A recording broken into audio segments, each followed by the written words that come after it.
Itong topic ngayon na i-discuss ko ay sa usaping South China Sea. Dapat knowledgeable tayo. Hindi tayo basta-basta tira lang salita lang ng salita. Okay, dapat alam natin yung history, okay? Saka alam natin yung geopolitics. Ang geopolitics po is meron po yung iba-ibang layer ng nagki-claim ng territory. Meron po tayong indigenous peoples, number 2, meron tayong local, nagki-claim ng territory.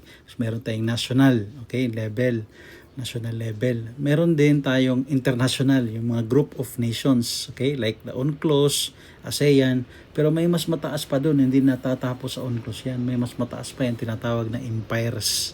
Kaya yung empires na yan, these are super nations na naging excessive na yung kanilang military power, na nag-expand na ang kanilang scope, nako-cover na nila yung mga lugar na malapit sa kanila, yung buong region na, okay?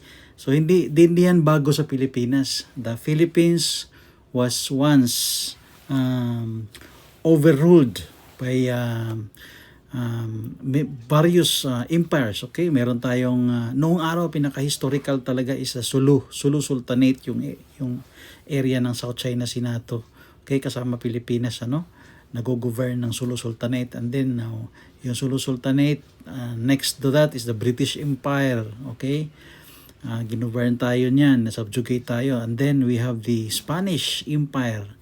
And then meron din tayong Japan-German coalition empire, yung kay Hitler. Okay, and then after that, yung Japanese empire na tayo, and then meron pang American empire, okay? Nag-govern tayo niyan. And then ngayon presently is the Chinese empire.